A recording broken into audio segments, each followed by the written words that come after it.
of Mice and Men by John Steinbeck. Chapter 1. A few miles south of Soledad, the Salinas River drops in close to the hillside bank and runs deep and green. The water is warm, too, for it has slipped twinkling over the yellow sands in the sunlight before reaching the narrow pool. On one side of the river, the golden foothill slopes curve up to the strong and rocky Gablin Mountains, but on the valley side the water is lined with trees, willows, fresh and green with every spring, carrying in their lower leaf junctures the debris of the winter's flooding, and sycamores with mottled white recumbent limbs and branches that arc over the pool. On the sandy bank under the trees, the leaves lie deep and so crisp that a lizard makes a great skittering if he runs along them. Rabbits come out of the brush to sit on the sand in the evening, and the damp flats are covered with the night tracks of coons and with the spread pads of dogs from the ranches and with the split wedge tracks of deer that come to drink in the dark. There is a path through the willows and among the sycamores, a path beaten hard by boys coming down from the ranches to swim in the deep pool, and beaten hard by tramps who come warily down from the highway in the evening to jungle up near water. In front of the low, horizontal limb of a giant sycamore there is an ash pile made by many fires. The limb is worn smooth by men who have sat on it. Evening of a hot day started the little wind moving among the leaves. The shade climbed up the hills toward the top. On the sandbanks the rabbits sat as quietly as little gray sculptured stones. And then, from the direction of the state highway came the sound of footsteps on crisp sycamore leaves. The rabbits hurried noiselessly for cover. A stilted heron labored up into the air and pounded down river. For a moment the place was lifeless, and then 2 men emerged from the path and came into the opening by the green pool. They had walked in single file down the path, and even in the open one stayed behind the other. Both were dressed in denim trousers and in denim coats with brass buttons. Both wore black, shapeless hats, and both carried tight blanket rolls slung over their shoulders. The first man was small and quick, dark of face, with restless eyes and sharp, strong features. Every part of him was defined: small, strong hands, slender arms, a thin and bony nose. Behind him walked his opposite, a huge man, shapeless of face, with large, pale eyes, a wide, sloping shoulders. And he walked heavily, dragging his feet a little, the way a bear drags his paws.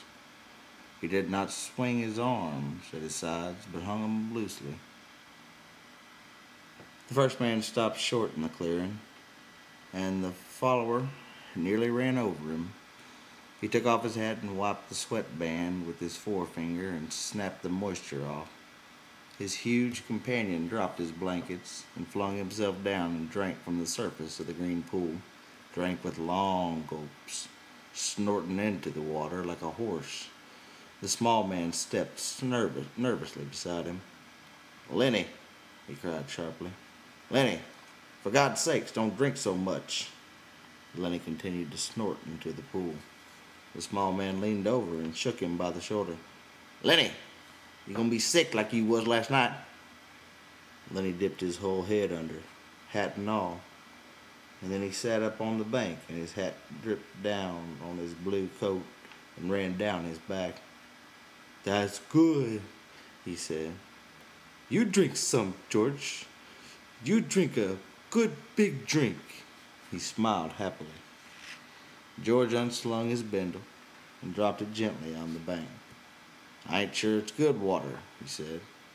"Looks kind of scummy." Then he dabbled his big paw in the water and wiggled his fingers so the water arose in little splashes. Rings widened across the pool to the other side and came back again. Then he watched them go. "Look, George, look what I've done." George knelt beside the pool and drank from his hand with quick scoops. "Tastes all right," he admitted. "Don't really seem to be running, though." You never ought to drink water when it ain't running, Lenny, he said hopelessly. You'd drink water out of a gutter if you was thirsty. He threw a scoop of water into his face and rubbed it about with his hand, under his chin and around the back of his neck. Then he replaced his hat, pushed himself back from the river, drew up his knees and embraced them. Lenny, who had been watching, imitated George exactly. He pushed himself back, drew up his knees, embraced them, looked over to George to see whether he had done it just right, pulled his hat down a little more over his eyes, the way George's hat was. George stared morosely at the water. The rims of his eyes were red with sun glare. He said angrily, "We could just as well have rode clear to the ranch if that bastard bus driver knew what he was talking about. Just a little stretch down the highway, he says. Just a little stretch. Goddamn near 4 miles, that's what it was. Didn't want to stop at the ranch gate, that's what. Too goddamn lazy to pull up. Wonder he isn't too damn good to stop in Soledad at all. Kicks us out and says, just a little stretch down the road. I bet it was more than 4 miles. Damn hot day." Lenny looked timidly over to him. "George?" "Yeah, what you want?" "Where we going, George?" The little man jerked down the brim of his hat and scowled over at Lenny. "So you forgot that already, did you? I gotta tell you again, do I? Jesus Christ, you're a crazy bastard." "I forgot," Lenny said softly. "I tried not to forget. Honest to God I did, George." Okay, I'll tell you again.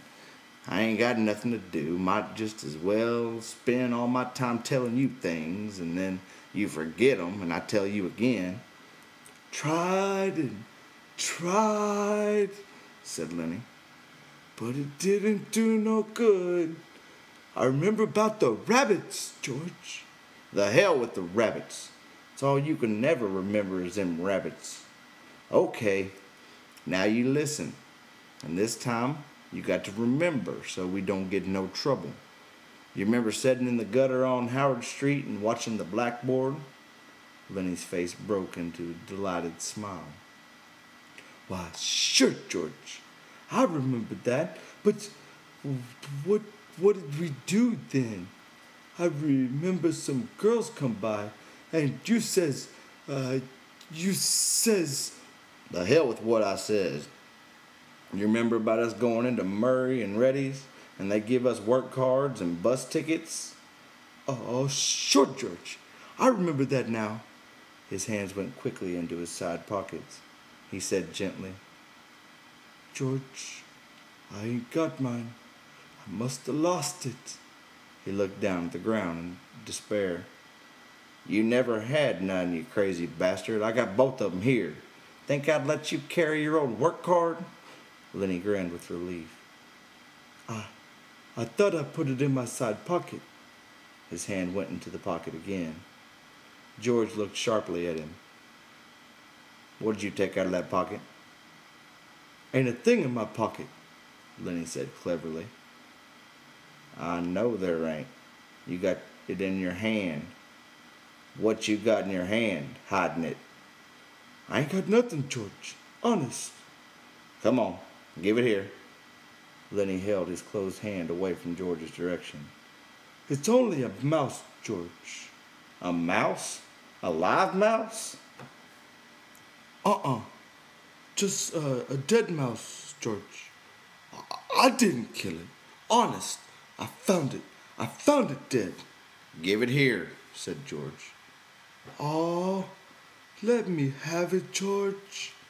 "Give it here." Lenny's closed hand slowly obeyed. George took the mouse and threw it across the pool to the other side, among the brush. "What do you want of a dead mouse, anyways?" "I could pet it with my thumb while we walked along," said Lenny. "Well, You ain't petting no mice while you walk with me. You remember where we're going now?" Lenny looked startled, and then embarrassment hid his face against his knees. "I forgot again." "Jesus Christ," George said resignedly. "Well, look, we're going to work up on the ranch, like the one we come from up north." "Up north?" "In Weed." "Oh, sure, I remember. In Weed." "That ranch we're going to is right up there, down about a quarter mile. We're going to go and see the boss. Now, I'll give him the work tickets, but you ain't going to say a word. You just stand there and don't say nothing. If he finds out what a crazy bastard you are, we won't get no job. But if he sees your work before he hears you talk, we're set. You got that?" "Sure, George. Sure. I got it." "Okay. Now, when we go in to see the boss, what you gonna do?" Ah, And then he thought. His gray face grew tight with thought.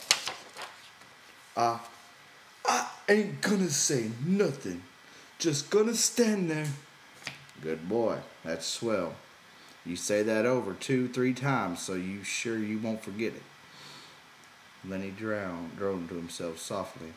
"I ain't gonna say nothing. I ain't gonna say nothing. I ain't gonna say nothing." "Okay," said George. "And you ain't gonna do no bad things like you done in Weed neither?" Lenny looked puzzled. "Like I done in Weed?" "Oh, so you forgot that too, did you? Well, I ain't gonna remind you. Fear you'd do it again." A light of understanding broke on Lenny's face. "They run us out of Weed," he exploded triumphantly. "Run us out? Hell," said George disgustedly. "We run. They was looking for us, but they didn't catch us." Lenny giggled happily. "I didn't forget that. You bet." George lay back on the sand and crossed his hands under his head, and Lenny imitated him, raising his head to see whether he was doing it right. "God, you're a lot of trouble," said George. "I could get along so easy and so nice if I didn't have you on my tail. I could live so easy and maybe even have a girl." For a moment, Lenny lay quiet, and then he said hopefully, "We gonna work on a ranch, George." "All right, you got that. But we're going to sleep here because I got a reason." The day was going fast now.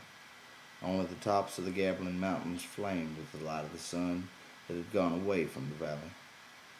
A water snake slipped along the pool, its head held up like a little periscope. The reeds jerked slightly in the current. Far off toward the highway, a man shouted something, and another man shouted back. The sycamore limbs rustled under a little wind that died immediately. "George, why ain't we going on to the ranch to get some supper? They got supper at the ranch." George rolled on his side. "No reason at all for you. I like it here. Tomorrow we gonna go to work. I seen thrashing machines on the way down.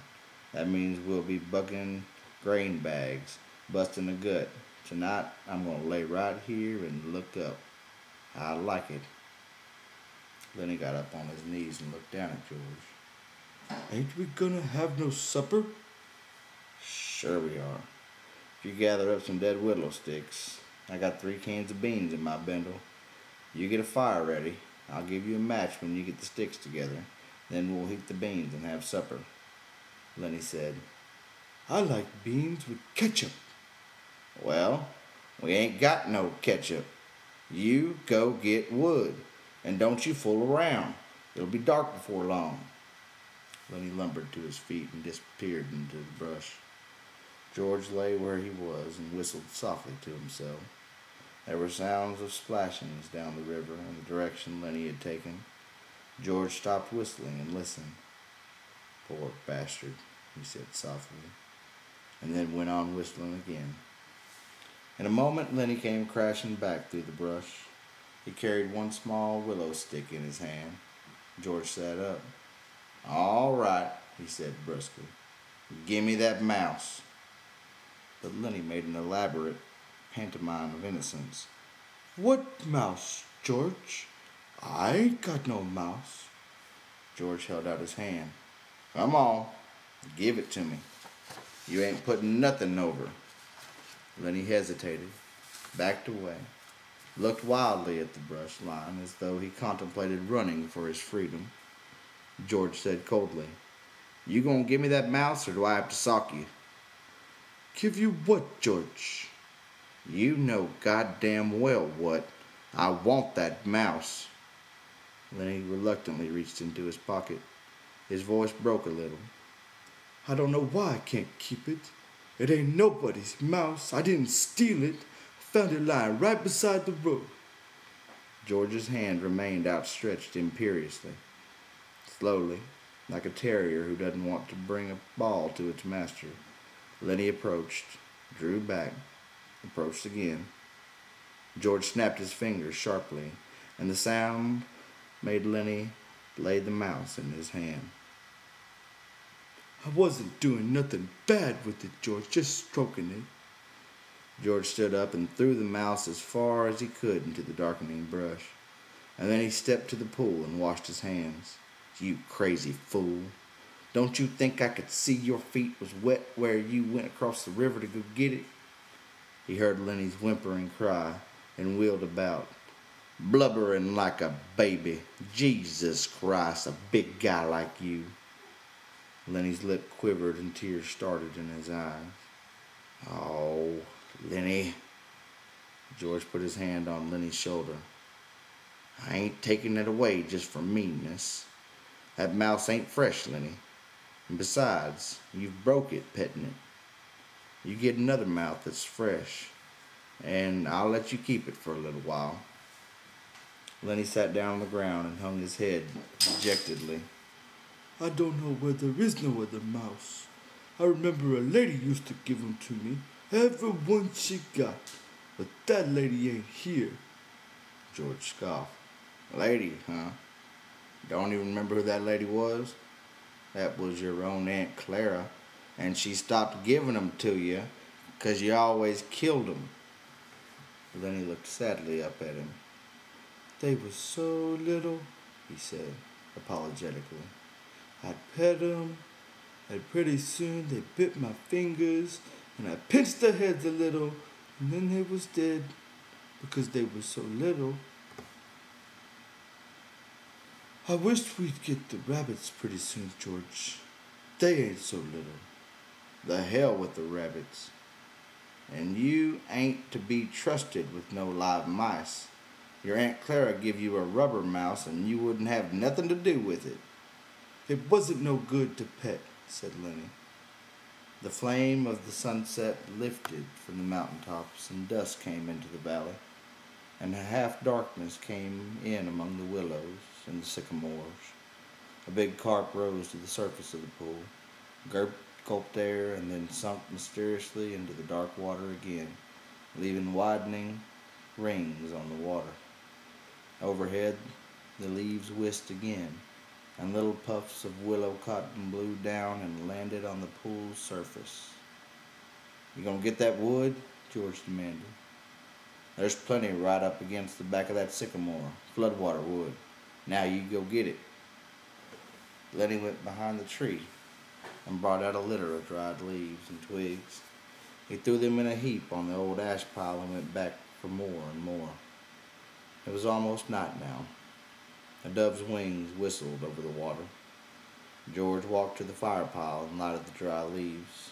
The flame cracked up among the twigs and fell to work. George undid his bindle and brought out 3 cans of beans. He stood them about the fire, close in against the blaze, but not quite touching the flame. "There's enough beans for 4 men, George said. Lenny watched him from over the fire. He said patiently, I like 'em with ketchup. "Well, we ain't got any," George exploded. "Whatever we ain't got, that's what you want, God Almighty. If I was alone, I could live so easy. I could go get a job and work and no trouble, no mess at all. And when the end of the month come, I could take my $50 and go into town to get whatever I want. Why, I could stay in a cat house all night. I could eat any place I want, hotel or any place, and order any damn thing I could think of. And I could do all of that every damn month. Get a half-gallon of whiskey, or sit in a pool room and play cards, or shoot. Lenny knelt and looked over the fire at the angry George. And Lenny's face was drawn with terror. And what I got, George went on furiously, I got you. You can't keep a job, and you lose me every job I get. Just keep me shoving all over the country all the time. And that ain't the worst. You get in trouble. You do bad things. And I gotta get you out. His voice rose nearly to a shout. You crazy son of a bitch. You keep me in hot water all the time. He took on the elaborate manner of little girls when they are mimicking one another. Just wanted to feel that girl's dress. Just wanted to pet it like it was a mouse. Well, how the hell did she know you just wanted to feel her dress? She jerks back and you hold on like it was a mouse. She yells and we gotta hide in the irrigation ditch all day with guys looking for us. And we gotta sneak out in the dark and we get out of the country. All the time, something like that. All the time. I wish I could put you in a cage with about 1,000,000 mice and let you have fun. His anger left him suddenly. He looked across the fire at Lenny's anguished face, and then he looked immediately at the flames. It was quite dark now, but the fire lighted the trunks of the trees and the carven branches overhead. Lenny crawled slowly and cautiously around the fire until he was close to George. He sat back on his heels. George turned the bean can so that another side faced the fire. He pretended to be unaware of Lenny so close beside him. George, very softly. No answer. George, what do you want? I was only fooling, George. I don't want no ketchup. I wouldn't eat no ketchup if it was right here beside me. If it was here, you could have some. But I wouldn't eat none, George. I'd leave it all for you. You could cover your beans with it, and I wouldn't touch none of it. George still stared morosely at the fire. When I think of the swell time I could have without you, I go nuts. I never get no peace. Lenny still knelt. He looked off into the darkness across the river. George, do you want I should go away and leave you alone? Where the hell could you go? Well, I could go off in the hills there, someplace. I'd find a cave. Yeah? How'd you eat? You ain't got sense enough to find nothing to eat. I'd find things, George. I don't need no nice food with ketchup. I'd lay out in the sun and nobody'd hurt me. And if I found a mouse, I could keep it. Nobody'd take it away from me. George looked quickly and searchingly at him. I've been mean, ain't I? If you don't want me, I can go off in the hills and find a cave. I can go away any time. No, look, I was just fooling, Lenny. 'Cause I want you to stay with me. Trouble with mice is you always kill 'em. He paused. Tell you what I'll do, Lenny. First chance I'll get you a pup. Maybe you won't kill it. That'd be better than mice, and you could pet it harder. Lenny avoided the bait. He had sensed his advantage.